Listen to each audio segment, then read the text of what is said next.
जानेंगे। किसी भी म्यूचुअल फंड में इन्वेस्ट करते समय लोगों ने पहला जो गलतियां करते हैं, उन लोगों ने म्यूचुअल फंड की रेगुलर प्लान में इन्वेस्ट कर देते हैं, क्योंकि ज्यादातर लोगों को शेयर मार्केट या म्यूचुअल फंड के बारे में ज्यादा नॉलेज नहीं है।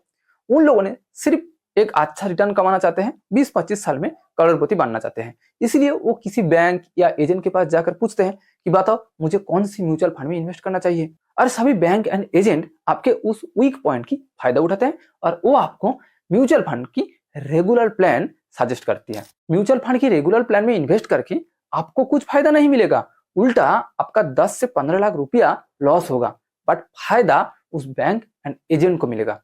आप जब किसी भी रेगुलर प्लान में इन्वेस्ट करते हैं, वहां से उन बैंक एंड एजेंट्स को कमीशन मिलता है। इसलिए ज्यादातर बैंक एंड सभी एजेंट्स यानी म्यूचुअल फंड डिस्ट्रीब्यूटर आपको सिर्फ रेगुलर प्लान में ही इन्वेस्ट करने की सलाह देते हैं। बट आज की इस वीडियो देखने के बाद आपको किसी भी म्यूचुअल फंड में इन्वेस्ट करने के लिए किसी भी बैंक, एजेंट या म्यूचुअल फंड डिस्ट्रीब्यूटर से सलाह लेने की कोई जरूरत नहीं पड़ेगी। आप खुद डिसाइड कर सकते हैं कि आपको किस म्यूचुअल फंड में इन्वेस्ट करना चाहिए। देखिए, किसी भी म्यूचुअल फंड्स की प्लान दो टाइप्स के होते हैं, regular plan and direct plan. सभी म्यूचुअल फंड में ये दो टाइप्स होते हैं। मान लो आप HDFC की म्यूचुअल फंड में इन्वेस्ट करना चाहते हैं, तो वहां भी आपको दो टाइप्स मिल जाएगा, रेगुलर प्लान मिल जाएगा, डायरेक्ट प्लान मिल जाएगा। बट आपको ध्यान में रखना है कि आपको एक गलती नहीं करना चाहिए कि आपको कभी भी रेगुलर प्लान में इन्वेस्ट नहीं करना चाहिए, आपको डायरेक्ट प्लान में इन्वेस्ट करना चाहिए। आप बस यही समझिए कि किसी भी डायरेक्ट प्लान से आपको मिनिमम 1% का ज्यादा रिटर्न मिलेगा। आप ये 1% का पावर कितना है वो खुद SIP कैलकुलेटर पर जाकर कैलकुलेट कर सकते हैं। ये 1% ज्यादा रिटर्न मिलने से आपको 20 साल बाद अगर आपने मंथली 10,000 रुपए SIP करते हैं तो 20 से 25 लाख का एक्स्ट्रा रिटर्न मिलेगा। बट अगर आपने किसी रेगुलर प्लान में इन्वेस्ट करेंगे तो आपको 20 साल बाद ये 20 से 25 लाख का रिटर्न कम मिलेगा। आइए हम इसको एक आसान एग्जांपल के थ्रू समझने की कोशिश करते हैं। मान लो आप एंड आपके दोस्त राहुल दोनों ने म्यूचुअल फंड में इन्वेस्ट करने का प्लान किया। आप दोनों ने डिसाइड किया कि आप दोनों 20 साल तक म्यूचुअल फंड में इन्वेस्ट करेंगे और 20 साल में आप दोनों एक करोड़पति बनना चाहते हैं। बट आपको म्यूचुअल फंड के बारे में ज्यादा नॉलेज नहीं है, इसीलिए आपने एक एजेंट यानी बैंक या किसी भी डिस्ट्रीब्यूटर के पास गए और आपको 20 साल में करोड़पति बनने के लिए कौन सी म्यूचुअल फंड में इन्वेस्ट करना चाहिए वो आपने एजेंट से पूछा। एजेंट ने आपको म्यूचुअल फंड की रेगुलर प्लान सजेस्ट किया, क्योंकि वहां से उनको कमीशन मिलता है। एजेंट ने बताया कि आप उस म्यूचुअल फंड में मंथली 7,000 रुपया इन्वेस्ट कीजिए, उस म्यूचुअल फंड से आपको 15% रिटर्न मिलेगा। इस हिसाब से देखा जाए तो 20 साल बाद आपको उस म्यूचुअल फंड से 1 करोड़ से ज्यादा रिटर्न मिलेगा। बट यहाँ ट्विस्ट है जो मैं आपको थोड़ी देर बाद दिखाऊंगा। अब राहुल के पास चलते हैं। आपने राहुल को भी वो ABC म्यूचुअल फंड की रेगुलर प्लान के बारे में बताया, लेकिन राहुल को म्यूचुअल फंड के बारे में नॉलेज पहले से ही था, इसलिए उन्होंने रेगुलर प्लान में नहीं ABC म्यूचुअल फंड का डायरेक्ट प्लान में इन्वेस्ट करने के लिए सोचा। उन्होंने भी मंथली सेम 7,000 रुपया इन्वेस्ट करने के लिए सोचा और उस म्यूचुअल फंड तो 15% रिटर्न देता ही है, जो मैंने पहले ही कहा, और उन्होंने भी 20 साल के लिए इन्वेस्ट करने के लिए सोचा।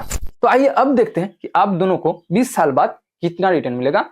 आपने रेगुलर प्लान में इन्वेस्ट किया और राहुल ने डायरेक्ट प्लान में इन्वेस्ट किया। बस आप दोनों में सिर्फ यही डिफरेंस है, आप दोनों का monthly amount, return and year सब कुछ सेम है। हम एट फर्स्ट देखते हैं कि राहुल को 20 साल बाद डायरेक्ट प्लान से कितना रिटर्न मिलेगा। राहुल को 20 साल बाद डायरेक्ट प्लान से 1,20,00,000 का रिटर्न मिलेगा। अब देखते हैं कि 20 साल बाद आपको सेम म्यूचुअल फंड की रेगुलर प्लान से कितना रिटर्न मिलेगा। आपने सेम 7,000 रुपया इन्वेस्ट किया, same 15% return, same time period यानी 20 साल। बट आपको 20 साल बाद सिर्फ 88 लाख का रिटर्न मिलेगा, जो आपने यहां देख सकते हैं। अब आप कहेंगे कि भाई ये कैसे हो सकता है, हम दोनों ने तो सेम म्यूचुअल फंड में इन्वेस्ट किया था, हम दोनों का मंथली SIP अमाउंट भी सेम है, रिटर्न भी सेम है और इन्वेस्टमेंट पीरियड भी सेम है, लेकिन राहुल को 1 करोड़ का रिटर्न और मुझे सिर्फ 88 लाख का रिटर्न, यानी मुझे राहुल से 12 लाख का कम रिटर्न मिलेगा, वो भी सिर्फ 20 साल में। क्यों? आइए मैं इसका खुलासा करता हूं। आपको ये 12 लाख का रिटर्न इसलिए कम मिला क्योंकि म्यूचुअल फंड में एक्सपेंस रेशियो के नाम की एक चार्ज होता है। किसी भी म्यूचुअल फंड की रेगुलर प्लान में ये एक्सपेंस रेशियो 1 से 1.5% के बीच होता है। यानी अगर आपने 100 रुपया इन्वेस्ट किया, उससे म्यूचुअल फंड 1 से 1.5 रुपया एक्सपेंस रेशियो के लिए काट लेगा। बट सेम म्यूचुअल फंड की डायरेक्ट प्लान में वो एक्सपेंस रेशियो 0.1% से लेकर 0.5% के बीच होता है। यानी आप बस यही समझिए कि किसी भी डायरेक्ट प्लान म्यूचुअल फंड में एक्सपेंस रेशियो म्यूचुअल फंड की तुलना में 1% कम होता है, इसलिए आपको वो 1% रिटर्न ज्यादा मिलता है। अब आप पूछेंगे कि भाई ये एक्सपेंस रेशियो क्या चीज है जिसके लिए मुझे 12 लाख का कम रिटर्न मिला। एक्सपेंस रेशियो का सिंपल सा मतलब कि किसी भी म्यूचुअल फंड को चलाने के लिए, यानी आपके पैसों को मैनेज करने के लिए एक मैनेजर यानी फंड मैनेजर एंड एक्सपर्ट्स की ग्रुप होते हैं। उसको म्यूचुअल फंड को हायर करना पड़ता है, यानी सैलरी देना पड़ता है। म्यूचुअल फंड वाले कंपनी यानी एएमसी क्या करते हैं, उन लोगों को सैलरी देने के लिए आपसे परसेंटेज के हिसाब से चार्ज लेते हैं। अब आप पूछेंगे कि क्या डायरेक्ट प्लान में कोई फंड मैनेजर या एक्सपर्ट नहीं होते? तो डायरेक्ट प्लान में हमारे पैसों को कौन मैनेज करते हैं? ऐसा नहीं है, डायरेक्ट प्लान में भी फंड मैनेजर एंड एक्सपर्ट्स होते हैं। बट रेगुलर प्लान में एक चीज एक्स्ट्रा होता है कि रेगुलर प्लान में डिस्ट्रीब्यूटर कमीशन लेता है। वो डिस्ट्रीब्यूटर किसी भी बैंक, एजेंट कोई भी हो सकता है। वो रेगुलर प्लान से एक्स्ट्रा चार्ज यानी कमीशन लेता है, जो म्यूचुअल फंड वाले कंपनी आपसे लेती है। इसलिए रेगुलर प्लान में एक्स्ट्रा चार्ज पे करना होता है। और ज्यादातर म्यूचुअल फंड की डायरेक्ट प्लान एक इंडेक्स में पैसा इन्वेस्ट करते हैं, इसलिए यह फंड मैनेजर को ज्यादा दिमाग लगाने की जरूरत नहीं होती है और यहाँ ज्यादा एक्सपर्ट्स की ग्रुप नहीं होते हैं। और रेगुलर प्लान में एक से ज्यादा फंड मैनेजर होते हैं और एक्सपर्ट्स की ग्रुप भी ज्यादा होते हैं, इसलिए रेगुलर प्लान में चार्ज भी ज्यादा होते हैं, यानी एक्सपेंस रेशियो ज्यादा होते हैं। और इसके साथ रेगुलर प्लान में डिस्ट्रीब्यूटर की कमीशन भी होता है। उम्मीद करता हूं कि ये एक्सपेंस रेशियो क्या है वो आप समझ गए। अब मैं आपको ये सिर्फ 1 रुपया का कितना पावर है उसका प्रूफ दिखाऊंगा। ये सिर्फ 1% की पावर को देखने के लिए आपको एक्सपेंस रेशियो कैलकुलेटर पर जाना होगा। आप गूगल पर सर्च करके उस कैलकुलेटर को देख सकते हैं। हमने यहाँ एक्सपेंस रेशियो कैलकुलेटर ओपन कर लिया। हम एट फर्स्ट राहुल की एक्सपेंस रेशियो को कैलकुलेट करेंगे। राहुल ने मंथली 7,000 रुपया इन्वेस्ट किया और उनको 15% रिटर्न मिला। इन्वेस्टमेंट पीरियड 20 साल। यहाँ आप ये जो एक्सपेंस रेशियो नाम की एक ब्लैंक देख रहे हैं, यहाँ आपको एक्सपेंस रेशियो फिलअप करना होगा, यानी उस म्यूचुअल फंड में कितना एक्सपेंस रेशियो है वो आपको यहाँ लिखना होगा। आप मान लो कि राहुल ने जिस म्यूचुअल फंड में इन्वेस्ट किया उस म्यूचुअल फंड की एक्सपेंस रेशियो 0.3%।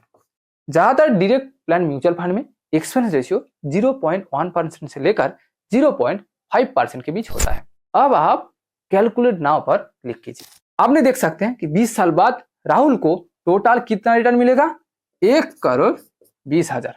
और 20 साल में राहुल को टोटल कितना एक्सपेंस रेशियो देना होगा उस म्यूचुअल फंड में? टोटल 3.4 लाख, यानी 3,40,000 का एक्सपेंस रेशियो देना होगा उस म्यूचुअल फंड में, 0.3% के हिसाब से। अब देखते हैं कि आपको टोटल कितना एक्सपेंस रेशियो देना होगा। मैंने पहले ही कहा कि डायरेक्ट प्लान में एंड रेगुलर प्लान के बीच 1% डिफरेंस होता है एक्सपेंस रेशियो में। तो मान लो कि आप जो म्यूचुअल फंड में इन्वेस्ट किया उस म्यूचुअल फंड में एक्सपेंस रेशियो 1.3%, यानी राहुल के तुलना में 1% ज्यादा। तो मैंने पहले ही कहा कि regular plan and direct plan में एक्सपेंस रेशियो में 1% डिफरेंस होता है। ज्यादातर रेगुलर प्लान म्यूचुअल फंड में ये एक्सपेंस रेशियो 1% से लेकर 1.5% के बीच होता है। अब आप एसआईपी कैलकुलेटर पर कैलकुलेट करके देख सकते हैं कि आप मंथली सेम अमाउंट इन्वेस्ट किया, सेम साल के लिए इन्वेस्ट किया, आपको सेम रिटर्न मिला। बट यहाँ आप 0.3% नहीं 1.3% एक्सपेंस रेशियो फिलअप कीजिए, उसके बाद कैलकुलेट कीजिए। आप देख सकते हैं कि 20 साल बाद आपको 88 लाख का रिटर्न मिलेगा। अब आप देख सकते हैं कि सब कुछ सेम होने के बाद भी सिर्फ 1% एक्सपेंस रेशियो के लिए आपको 12 लाख रुपया कम रिटर्न मिलेगा। आपका ये 12 लाख रुपया क्यों कम मिला? क्योंकि उस म्यूचुअल फंड आपसे एक्सपेंस रेशियो के लिए 17 लाख से ज्यादा रुपया काट लिया, जहां राहुल की एक्सपेंस रेशियो था सिर्फ 3.4 लाख यानी 3,40,000, बट आपका एक्सपेंस रेशियो 17,76,000। क्या आप सोच सकते हैं सिर्फ 1% एक्सपेंस रेशियो के लिए आपको राहुल से 12 लाख रुपया ज्यादा पे करना होगा। अब आप इमेजिन कीजिए कि जो अमाउंट एक नॉर्मल आदमी की आधा लाइफ की कमाई होती है, वो अमाउंट आप एक गलती करके किसी म्यूचुअल फंड में दे दिया, यानी आपका वो अमाउंट आपके एक गलती से लॉस हो गया। इसलिए किसी भी म्यूचुअल फंड में इन्वेस्ट करते वक्त आपको उस म्यूचुअल फंड की डायरेक्ट प्लान में इन्वेस्ट करना चाहिए और उस म्यूचुअल फंड में एक्सपेंस रेशियो कितना है वो भी ऑब्वियसली देखना चाहिए। ये दोनों चीज यानी plan type and expense ratio check करना बहुत ही आसान है। आप जब किसी भी डीमैट अकाउंट या एनएससी की वेबसाइट पर ये म्यूचुअल फंड की नेम सर्च करेंगे तो उस म्यूचुअल फंड के नाम के पास में ही ये प्लान टाइप लिखा रहता है। उस म्यूचुअल फंड डायरेक्ट प्लान है तो डायरेक्ट प्लान लिखा रहेगा, अगर उस फंड रेगुलर प्लान की है तो उसके पास रेगुलर प्लान लिखा रहेगा। अब आप थोड़ा सा स्क्रॉल करके नीचे आकर इस सेक्शन में ये एक्सपेंस रेशियो को जरूर चेक कीजिए। अब ये दोनों चीज चेक करने के बाद ही उस म्यूचुअल फंड में इन्वेस्ट कीजिए।